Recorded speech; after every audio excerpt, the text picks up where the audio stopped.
Hi students, very good evening to all. So हमने units and measurement के first lecture number 1 में देखा था कि हमारे पास different type of system of units हमारे पास क्या है, कितने सिस्टम ऑफ यूनिट्स हमारे पास, टोटल कितने सिस्टम ऑफ यूनिट्स हैं, राइट नाउ हम कौन सा सिस्टम ऑफ यूनिट यूज कर रहे हैं, और हमने डिफरेंस देखा था that what is the difference between base and fundamental quantities, sorry fundamental and derived quantities. So आज हम देख रहे हैं dimensional formula and dimensional equations कि हम उसको किस फॉर्म में रिप्रेजेंट करते हैं, कैसे हम उसको फाइंड आउट कर सकते हैं, और उसकी डिफरेंट डिफरेंट एप्लीकेशंस, 3 एप्लीकेशन है, स्टेप बाय स्टेप हम उसे डिस्कस करते हैं। सो सबसे पहले मेरे पास है दैट डायमेंशनल फॉर्मूला को हम किस फॉर्म में लिखते हैं।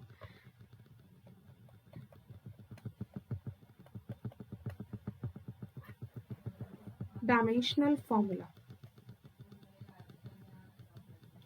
अब dimensional formula and dimensional equation in the sense कि अगर मैं उसे इक्वल से इक्वेट कर दूंगी तो वो मेरे पास कंप्लीट जो है वो इक्वेशन होगी। जैसे फॉर एग्जांपल अगर मेरे को वेलोसिटी का डायमेंशनल फॉर्मूला लिखना है, ठीक है। अच्छा, पहले बिल्कुल बेसिक से बता देती हूँ एक बार कि कैसे लिखा जाता है। देखो, हमारे पास हमने किया था कि हमारे पास distance, mass, time, luminous intensity, temperature, electric current, ये हमने क्वांटिटीज के बारे में लास्ट क्लास में हमने डिस्कस किया था। अब हम जो डायमेंशनल फॉर्मूला है हमें उन्हें उनकी इसी की फॉर्म में रिप्रेजेंट करना है। देखते हैं कैसे। जैसे फॉर एग्जांपल अगर मैं ये बोलती हूँ दैट कि मुझे डिस्टेंस का डायमेंशनल फॉर्मूला लिखना है, सो अब डिस्टेंस के डायमेंशनल फॉर्मूले में ऑब्वियसली डिस्टेंस एक लेंथ है, उसमें कुछ भी मास नहीं होगा, सो दैट मीन्स वो एम जी। अब उसमें डिस्टेंस में लेंथ होगी, सो सिंपली L1, कोई टाइम नहीं होगा, T0, so M0 L1 T0, anything raise to power 0 is 1। So इसका मतलब डिस्टेंस का डायमेंशनल फॉर्मूला आ गया L। मतलब जो हमने 7 क्वांटिटीज डिस्कस करी थी उसी को हम डायमेंशनल फॉर्मूले के टर्म्स में एक्सप्रेस करेंगे। अब जैसे ये डिस्टेंस हो गया, अब डिस्प्लेसमेंट का भी यही होगा। अब मान लो कि सेकंड है मेरे पास स्पीड या फिर वेलोसिटी, तो अगर मैंने वेलोसिटी किया तो वेलोसिटी का पहले तो फॉर्मूला लिख लो, क्या है हमारे पास, डिस्प्लेसमेंट अपॉन टाइम। अब डिस्प्लेसमेंट का डायमेंशनल फॉर्मूला हमारे पास क्या है, L। टाइम का मेरे पास क्या है, सो यहाँ पे क्या हो गया, LT माइनस 1। ये आ गया मेरे पास वेलोसिटी का डायमेंशनल फॉर्मूला। सो अब यहां पे मेरे पास क्या है, एक्सेलरेशन।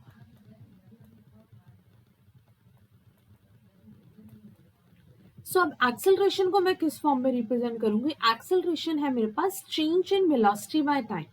सो इसका मतलब वेलोसिटी का डायमेंशन फॉर्मूला क्या आ गया, LT माइनस 1 अपॉन टाइम। सो ये हो गया LT, ये 1, ये ऊपर जाके -1 हो जाएगा, तो ये कितना हो जाएगा, LT माइनस 2। सो यहां से आ गया मेरे पास एक्सेलरेशन का डायमेंशन फॉर्मूला।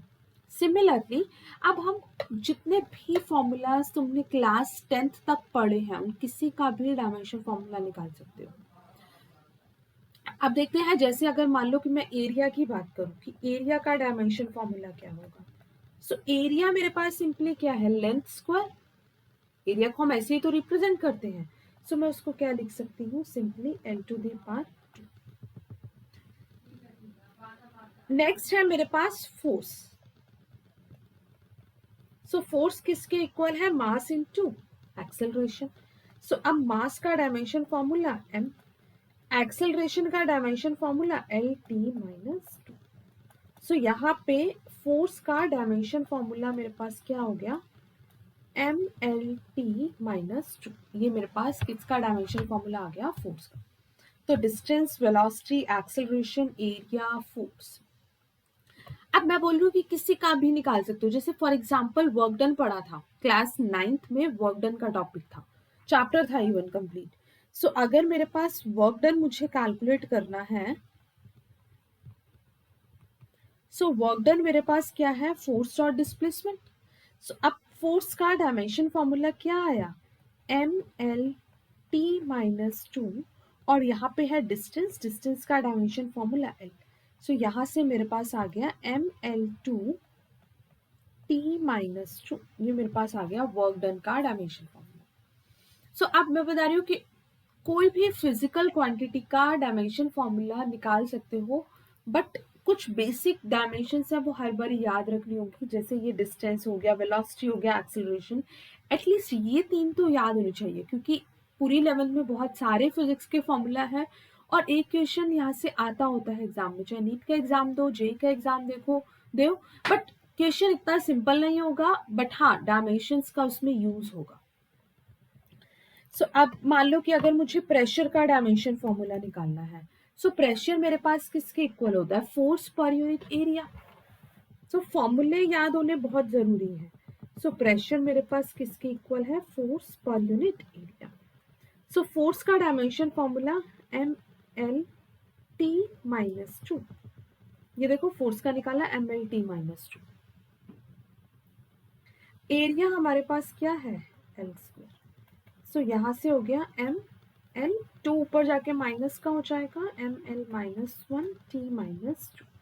सो ये हमारे पास किसका डायमेंशन फॉर्मूला आ गया, pressure. Let's take one more example. हमारे पास क्या है, डेंसिटी ले लो। सो डेंसिटी हमारे पास क्या है, मास पर यूनिट वॉल्यूम। सो मास मतलब m, वॉल्यूम में लेंथ ही होगी सिर्फ, ना मास होगा ना टाइम होगा। So it can be written as L3, right. So अब इसको L3 लिख सकते हो। सो यहाँ से क्या हो जाएगा, ml-3। सो कोई भी फॉर्मूला का मतलब कोई भी तुमने 9th-10th में फॉर्मूला किया होगा, उसका डायमेंशन फॉर्मूला निकाल सकते हैं बाय यूजिंग दिस मेथड। अब देखते हैं हमारे पास इसकी, अब ये पूरी इक्वेशन है, जैसे अगर मैं लिखती हूँ pressure equals to ml-1 T-2, सो ये मैंने इसको इक्वल से इक्वेट किया, that means this is known as dimensional equation, और ये जो है सिर्फ ये है डायमेंशनल फॉर्मूला, राइट। अब हम इसकी एप्लीकेशंस डिस्कस करते हैं। एप्लीकेशन डिस्कस करने से पहले उसके कुछ रूल्स समझने हैं कि हम कैसे उसको अप्लाई कर सकते हैं। जैसे for example applications of dimensional analysis।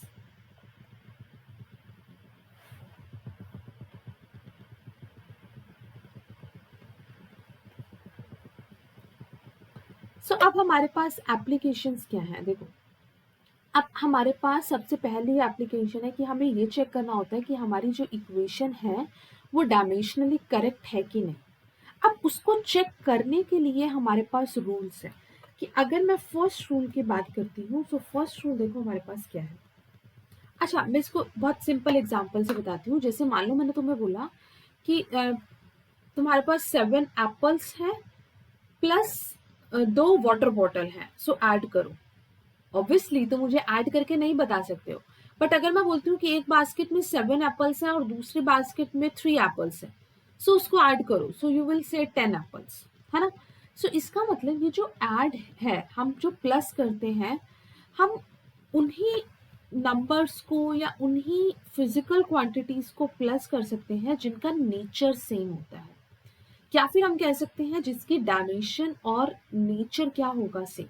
तो अगर मैंने ऐसा बोला कि हमारे पास एक कबर्ड में 2 बुक्स पड़ी हैं और दूसरे कबर्ड में 3 बुक्स पड़ी हैं, तो टोटल नंबर ऑफ बुक्स कितनी होंगी, 5। So you can add that, right. सो 2 + 3 करके तुम ऐड कर सकते हो। और अगर मैंने बोला कि एक में 2 books plus 3 pens, so obviously you can't add it. तो ऐड करके तो मुझे नहीं बता पाओगे कि कितना रिजल्ट है, क्यों, क्योंकि इसका सेम नेचर नहीं है। हम सिर्फ प्लस या माइनस उसी को कर सकते हैं जिसका नेचर सेम होता है। सो फर्स्ट रूल सिंपल ये कहता है कि ये a + b है, और जो a - b है इसका यूज तभी है, दे आर मीनिंगफुल ओनली, ये हमारे पास मीनिंगफुल है, then a and b have same dimension and same nature। कि उसकी डायमेंशन और उसका नेचर हमारे पास क्या होगा सेम। अब अगर बच्चे मैं ये बोलती हूँ कि A equals to B is correct, this is if A equals to B is correct, अगर A इक्वल्स टू बी को मैं प्रूव कर पा रही हूँ, A इक्वल्स टू बी, अगर मैं ऐसे बोलूँ कि मैं लेफ्ट हैंड साइड को राइट हैंड साइड के इक्वल प्रूव कर पा रही हूँ, इसका मतलब भी ये हो गया कि उनकी डायमेंशन सेम है, उनका नेचर सेम है, तभी मैं उनको इक्वेट कर पा रही हूँ, अदरवाइज मैं इक्वेट नहीं कर सकती हूँ। But obviously left hand side और राइट हैंड साइड इक्वल है क्योंकि उन दोनों का नेचर सेम है, उन दोनों की डायमेंशन सेम है। So then A and B have same dimension and same nature.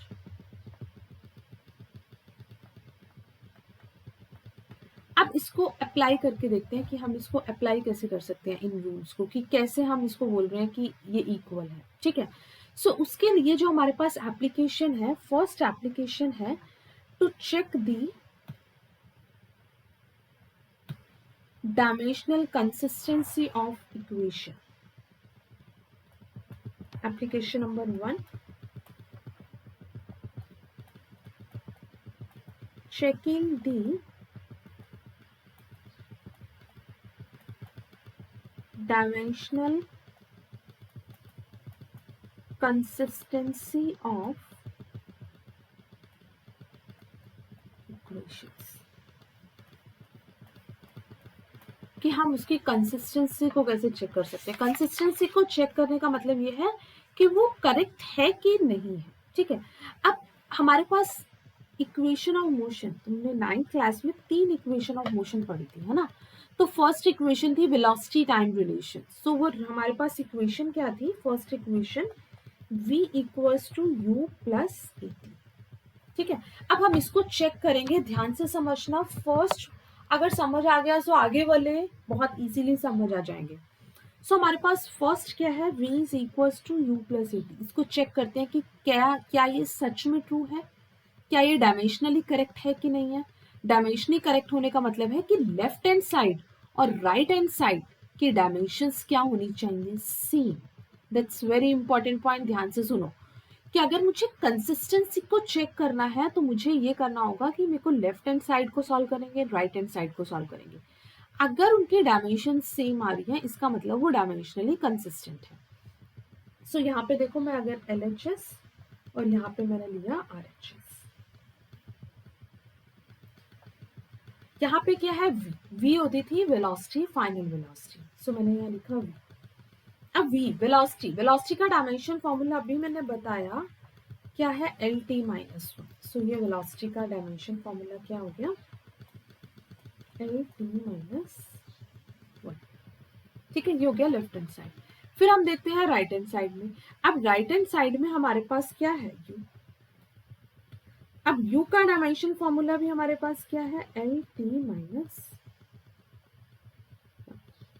Velocity. Obviously velocity का डायमेंशन फॉर्मूला भी क्या है, चाहे इनिशियल वेलोसिटी हो चाहे फाइनल वेलोसिटी हो, डायमेंशन फॉर्मूला तो क्या रहेगा, सेम। अब दूसरी टर्म यहाँ पे प्लस में क्या लिखा हुआ है, ET। अब एक बात ध्यान से सुनो, यहाँ पे मैंने प्लस साइन लगाया। सो मैं प्लस साइन लगा रही हूँ, इसका मतलब जो इसकी डायमेंशन होगी वही इसकी आनी चाहिए। अगर ऐसा नहीं हो रहा इसका मतलब तुम्हारा आंसर गलत आ रहा है। अभी बताया a प्लस बी और a माइनस बी कब मीनिंगफुल है, कि जब उनकी डायमेंशन सेम होगी। सो अगर यहाँ पे मैंने प्लस साइन लगा दिया इसका मतलब u की डायमेंशन और at की डायमेंशन क्या होगी, सेम।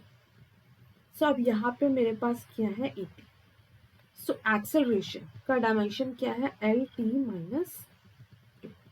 टाइम की डायमेंशन क्या है, सो यहाँ पे हो गया LT माइनस 1। सो यहाँ से मेरे पास वेलोसिटी मतलब लेफ्ट हैंड साइड, तो लेफ्ट हैंड साइड में हमारे पास क्या आया, LT minus 1 and that is equals to right hand side. अब डाउट ये होगा कि मैं इन्हें ऐड क्यों नहीं कर रही हूँ, ऐड करके भी चेक कर सकते हो। देखो ये हो गया LT माइनस 1, u का डायमेंशन फॉर्मूला LT माइनस 1, 80 का dimension formula LT minus 1 plus, ठीक। तो अब मैं इसको प्लस करूंगी तो मेरे पास क्या होएगा 2LT माइनस। अब ये भी डायमेंशनली करेक्ट है, क्यों? क्योंकि जो 2 है वो एक प्योर नंबर है, और प्योर नंबर में ना तो कोई मास है, ना लेंथ है, ना टाइम है। So anything raise to power 0 is 1। So इसका मतलब लेफ्ट हैंड साइड किसके इक्वल हो जाएगी? Right hand side. अगर इसमें कंफ्यूजन है तो इसको इंडिविजुअली भी चेक कर सकते हो कि ये भी LT माइनस 1, ये भी LT माइनस 1, ये भी LT minus 1। That means this equation is dimensionally correct equation. So ये हो गया फर्स्ट पॉइंट। अब जैसे हमारे पास है सेकेंड इक्वेशन। अब सेकेंड इक्वेशन हमारे पास क्या है? S किसके इक्वल है? UT plus half AT square. अब सिमिलरली इसको चेक करते हैं क्या ये डायमेंशनली करेक्ट है कि नहीं है। सो सबसे पहले ली लेफ्ट हैंड साइड, फिर ली right hand side. Left hand side में क्या है? डिस्टेंस। डिस्टेंस का डायमेंशन फॉर्मूला है। राइट हैंड साइड में हमारे पास सबसे पहले यहाँ पे क्या लिखा हुआ है? UT। तो यहाँ पे क्या लिखा हुआ है? UT। तो इनिशियल वेलोसिटी का डायमेंशन फॉर्मूला अभी किया LT माइनस 1। टाइम का डायमेंशन फॉर्मूला T। सो LT माइनस 1 प्लस 1 0। सो कितना हो गया? सो अब एक और बात फिर से वही आ गया, यहाँ पे प्लस आ गया। इसका मतलब जो इसका डायमेंशन है वही हमारे पास इसका डायमेंशन होगा। अगेन 1/2 एक प्योर नंबर है, सो उसका कोई डायमेंशन नहीं होता, तो उसको नहीं भी लिखोगे तो भी चलेगा। सो एक्सेलरेशन का डायमेंशन LT माइनस 2, टाइम का डायमेंशन T स्क्वायर। सो ये 0। सो ये हमारे पास क्या हो गया? तो देखो लेफ्ट हैंड साइड और राइट हैंड साइड मेरे पास क्या आ गई? इक्वल। सो अगर ये इक्वल आ गई तो इसका मतलब मेरे पास इक्वेशन क्या है? Dimensionally correct. So equation is dimensionally correct. That means your left hand side is equals to right hand side. Right? So ये हमारे पास हो गया to check the consistency of equation. अब इसके कुछ और एग्जांपल्स हैं, अभी इतना पहले रिवाइज करो, इसके कुछ और एग्जांपल्स हैं वो फिर हम नेक्स्ट लेक्चर में डिस्कस करते हैं। Okay then bye, thank you.